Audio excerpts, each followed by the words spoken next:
On a scale of 1 to 10, how much do you guys think Osmongold knows about the sexual dimorphism in birds? Let alone its evolutionary path.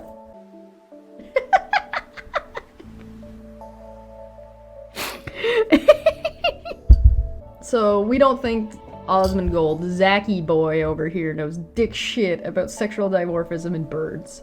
Okay, so here's what he says. Men are naturally more attractive than women on average.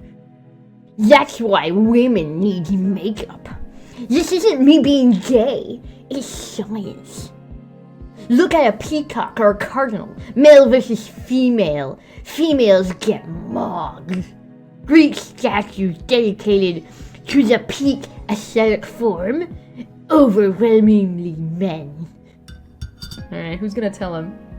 Who's gonna tell him? So, Hi, Dad. this is... What up? Hello. Welcome. Hello. How you doing? Doing all right. Okay, so I have a question about this. Mm-hmm. This picture, because Yeah. okay, Mhm. so Yeah. we're clearly supposed to be comparing this guy to this mallard, this male mallard, and this woman to this female mallard duck, right? Yeah. Okay, but that man and that woman look almost exactly the same, Yeah. which is not true of the ducks. So what is the rhetorical goal that is attempting to be that Asmund is attempting to accomplish here? What is his point? What is he trying to say? He hates women.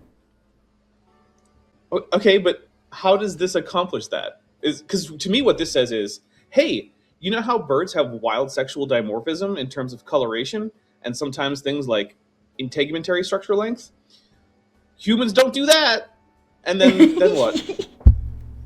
Yeah, no, yeah, if you want to talk about, like, again, sexual dimorphism, the difference between humans, especially comparatively to birds, is next to nothing. Well, so it depends on what you're talking about, right? Because like in terms Sure. of like skeletal differences or differences in soft tissue like fatty deposit locations and amounts, things like that, humans Yeah. are more sexually dimorphic than most birds. Most Yes. birds, if you get rid of their feathers, you cannot tell whether they're male or female without an internal inspection of their genitalia inside the cloaca. On the other hand, if all you care about is like coloration of like, hair and skin or something, then there is no sexual dimorphism like that in humans. Human male and females do not have differences in like hair color or skin color that is determinative along lines of sex or anything like that. There are different Yeah. patterns in like where hair is thick versus thin, but even that is exaggerated by modern beauty standards. Like Yeah. if you take someone and have her just not shave any body hair, that body hair is going to be a lot more like what you see on a typical man who is usually not expected to do that. So like if you don't shave your legs or you don't have any waxing on your, I mean, I can show body you what my hair. legs look like right now. I haven't shaved them in ages, but shaving over time also damages the hair follicles, or can. So, like, if you go au natural and never shave, never wax, never do any of that, your hair will likely look different. Your legs will look different by the time Yeah, you're sure. 40, right? Than somebody who hasn't. So humans actually exaggerate what sort of surface level dimorphism there is. Yes. And so like Uh-huh. I don't get it. And also like the reason for sexual dimorphism isn't that like male birds are better. It's that there's a particular mating dynamic in a lot of birds where the resource abundance in the ecosystem is such that it's relatively scarce, which means that reproduction is a heavy burden on females, whereas it's not a particularly heavy burden on males, which means that females end up being choosy because they have to ensure that their intense resource sink into the act of reproduction will be worthwhile. And Yeah. so they end up choosing those males which demonstrate relatively high fitness. And Yeah. for a lot of male birds, what that ends up meaning is being showy in some way, because the showiness is itself a high resource cost, which then means that they can not only conduct the resource cost of being showy in some way, which is not always colorful. Right. Sometimes there's dances. Sometimes there's even construction, like bowerbird males, completely drab blackbirds, but they build elaborate nest structures with roofs and they decorate it with shiny or colorful objects and things. Yeah, And there are so some birds that that right have there, a closer match in color, like color dynamics are closer together. yeah. So they have different types of rituals, and sometimes that's flying, and sometimes that's like you said, dancing and building and yada yada yada. Sometimes birds will take shit and put it in their fucking feathers and stuff. But there are also Penguins situations use in a which shiny the birds, rock.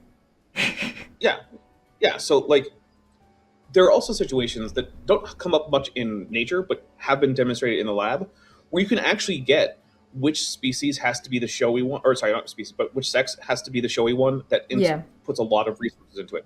So, for instance, in places where there's a situation where like food is just very abundant and the population is just not food limited, it actually often ends up being the females who end up trying to attract mates yeah, because then the males get to figure out, okay, well, I have a really high chance of reproducing if I reproduce with, these particular females who yeah, actually have their stuff together. And so they can mhm, actually flip that. And I would argue that human society is in a point in many countries in the world where it's really not the case that any particular sex needs to be the flashy one. I think yeah. that like most of like the developed world is in that situation. And we're actually, I mean, we kind of see that, right? Like both men and women put on fancy clothes and colognes and, take care of Yeah. making sure they have a nice haircut and stuff. And careful grooming and stuff. And that's kind And of what's some going on don't, there. and they But still reproduce with no problem. yeah. But like I don't know how you get a value judgment out of male birds are flashy. Like I get that for humans, if you wanted to say like a stuffed bird for your home or you wanted to paint ducks, I get why you would choose the males, I Well, guess. yeah, But like yeah. Aesthetically for what does that have people, to which do? isn't what the birds care Yeah. about. Yeah, and it still just strikes me as extremely weird that this picture has two people who are dressed like identically. The only Yeah, difference is that like sleeve her length. sleeves are relatively shorter. Yeah, like that's Yeah. it. They both have necklaces. I think maybe she has She earrings has and he doesn't. earrings I'm not on, sure. but his hair is Okay, down and her hair is pulled back. Those are the main differences. but ultimately, because of how much longer I assume her hair is, it actually makes their hair look more similar than if they both had it down. Yeah,